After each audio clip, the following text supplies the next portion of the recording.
চাকদহে রাস্তার জল আর সেই জলের প্রতিবাদে রাস্তায় নামলেন ব্যবসায়ীরা। বেশ কিছুদিন ধরে চাকদা চৌরাস্তা থেকে বাসস্ট্যান্ড পর্যন্ত রাস্তায় জল জমে থাকে। সামান্য বৃষ্টিতেই যেন রাস্তা নয়, ছোট একটা খাল। অসহায় ব্যবসায়ীরা দিনের পর দিন ক্ষতির মুখে, অথচ স্থায়ী সমাধান নেই। আজ সেই ক্ষোভই ফেটে পড়ল বাঁশ ফেলে অবরোধ চাকদা চৌরাস্তা মোড়ে। ব্যবসায়ীদের অভিযোগ, প্রশাসন পাম্প বসিয়ে জল তোলার ব্যবস্থা করলেও সমস্যার মূলে হাত দেওয়া হচ্ছে না। তাদের প্রশ্ন, কতদিন এই জলযন্ত্রণা সইব আমরা? শেষমেশ পুলিশের মধ্যস্থতায় অবরোধ উঠলেও ক্ষোভ রয়ে গেল রাস্তায়। রয়ে গেল প্রশ্ন, প্রশাসনের কানেও কি পৌঁছাবে এই জলবন্দী জীবনের আর্তনাদ? ব্যবসায়ীরা হুঁশিয়ারি দিয়েছেন, এবারও যদি কোনো স্থায়ী পদক্ষেপ না হয় তবে আন্দোলনের ঢেউ আরো বড় হবে। 11:30টার সময় আমাদের চাকদা থানায় আইসি ডেকেছে আমাদেরকে, পশ্চিমাঞ্চল ব্যবসা সমিতির সদস্যবৃন্দকে। ওখানে চাকদা ব্লকের আধিকারিকরা থাকবে, থানার আইসি থাকবে, পঞ্চায়েত প্রধান থাকবেন, কথা দিয়েছেন যে একটা আলোচনায় বসবে। আলোচনায় যদি কোনো সুরাহা না হয় আমরা আপাতত অবরোধ তুলে নিচ্ছি, আবার নতুন করে আমরা অবরোধ শুরু করি।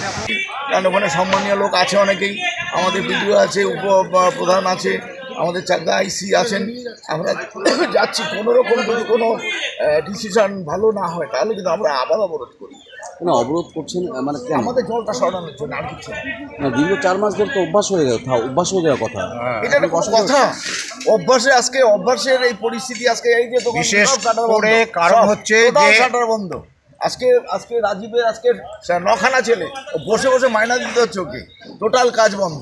এইভাবে কতদিন আমরা একটা ব্যবসা করে খাই? আজকে 4 মাস দোকান বন্ধ, কোনো ব্যবসা নেই, কোনো কাস্টমার পায়ে হেঁটে নেই, হয় মোটরসাইকেল না হলে ভ্যান না হলে ম্যাজিক, এতে যাতায়াত করছি। এইটা এইভাবে কতদিন চলে? আমাদের তো সংসার আছে।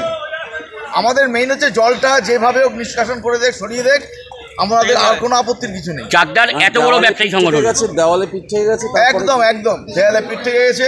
এইবার যেহেতু সিনিয়র ব্যক্তি ওনারা আছেন, আমাদের কল করেছেন, আমরা যাচ্ছি। যদি কোনো কনক্লুশন না হয় আমরা আবার অবরোধ করি। চাকদা ওখানে একটা চালের দোকান আছে, সাহার, তার পর্যন্ত 10 থেকে 12 বস্তা চাল জল গিয়ে ভিজে নষ্ট হয়েছে। এখানে মুদিখানার দোকান আছে, অন্তত কয়েক হাজার টাকার মাল শেষ হয়ে গেছে। এইভাবে যে বাসগুলো যাচ্ছে তখন জলের যে ঢেউটা অনেক বেশি হচ্ছে, যার ফলে অনেক ক্ষতি হচ্ছে। মানে এখন তো জল দিয়ে গন্ধ বেরোচ্ছে, হ্যাঁ, জল তো পচে গেছে, জল চুলকানি হয়ে যাচ্ছে।